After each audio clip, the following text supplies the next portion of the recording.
Hi guys, it's Isa and welcome back to another video. This video is going to be a little bit special because it will serve both as a book review of Shadow of the Gods by John Gwynne as well as a shout out to a fellow booktuber as part of a Secret Santa that I enrolled in. So let's get to it. So first things first, what is all of these about the Secret Santa?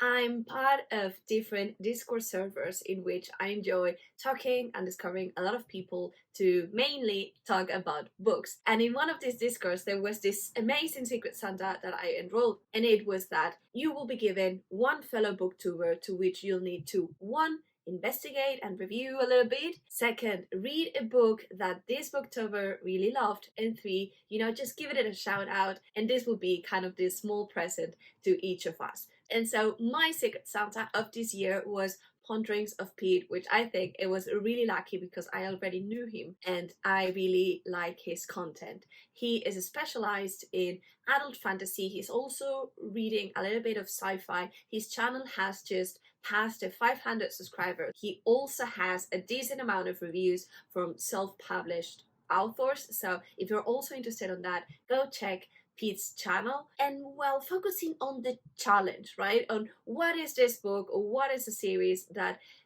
Pete has liked and that I can start reading, then there were three series that I was really interested about. The first one is Malasan, but I discarded because the first book is just so massive and the commitment of the story was overall incredible hard. So I just discarded for the moment being. The second one is The Long Price Quartet, so the first book, A Shadow in Summer, which I was really close because he is enthusiastic about this series. And really, if you already have read the series and you want to talk with someone that knows a lot about it, go to check his channel. But I ended up going through the third book, which is A Shadow of the Gods by John Gwynne.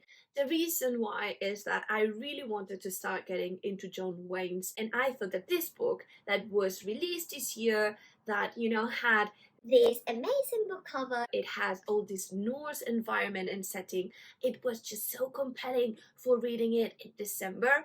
And so I decided to go with it. And the things that when seeing his review I liked was that he was really realistic. He didn't try to convey kind of this amazing optimistic story, but rather that it is a savage story when you will need to pace it down, and you just need to enjoy the different chapters because there's so much happening. And I just did that. So things to know about Shadow of the Gods. The first one, as I was saying, is in a Norse inspired setting, so it's all of these frosty winter fjords, things like that. It's super interesting. The second one is that we have 3 points of view within the story, 3 different characters that leave different lines within the story and that help us to understand what is the bigger picture of what is happening. The third one, it's a book that is very plot driven. And what is the story about? We follow these different characters that live in a world where previously the gods existed. And so it seems that these gods were immersed in a savage war and the world were wrecked. And there are remainings of these gods still today, and the bearer of these remainings, kind of the bones of these gods, kind of have power. So there's a lot of people seeking these different artifacts of the sorts. And we start this story with our 3 main characters. The first one is this mother whose son has been taken, and she will do whatever it takes to figure out where her son is and find him. The second one is this fool that also wants a little bit of revenge for whomever killed his sister. And the third one is kind of this noble woman that has joined into a crew of different, hunters, and she is gaining her place and her own merit. And so this was very loved by a lot of people, was within the list of the nominations of the Goodreads Choice Awards.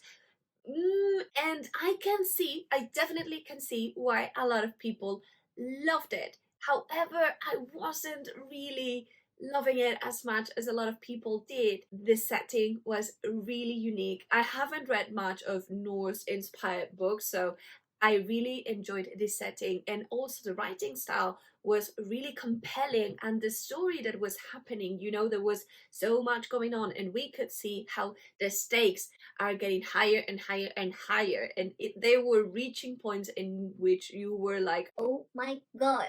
So I can see all of that. However, I wasn't really, you know, into the characters. I'm a very character driven reader, so I have these 3 points of view in which I thought this was going to be fantastic. But first, it was a little bit confusing for me, all of the lingo. I actually, following a recommendation of one of our friends here in the channel, I went to a glossary of the different words, and I actually started understanding a lot of words that I don't think otherwise would have understand. But kind of the names of the different characters were a little bit mixed for me, and I was taking a lot of time to understanding who was who.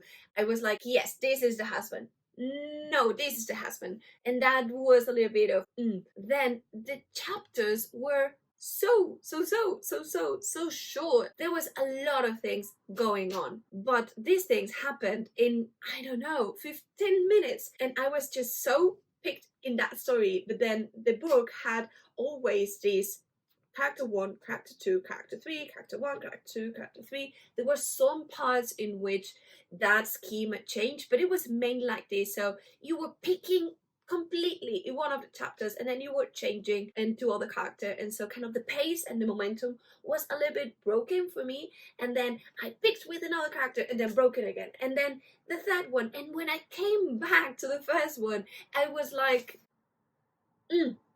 so I thought that the pacing was a little bit odd for my taste, and it really kind of stopped me from really bonding with the characters because I wasn't really, you know, feeling for them. So, I ended up giving it kind of a 3 stars. I'm not sure if I will read the next installment next year. Maybe I will, because the story itself, it's interesting, but you know, I wasn't really caring a lot of what happened, and I really needed to push myself to understand what was happening and to finish the book. And that was it for today. I really hope you liked this video. If you did, give it a thumbs up, subscribe if you will, and go check Pete's channel if you feel that adult fantasy, sci-fi, and overall another very well-groomed opinion on these books, it's your jazz. And I hope to see you soon in another video. Bye bye.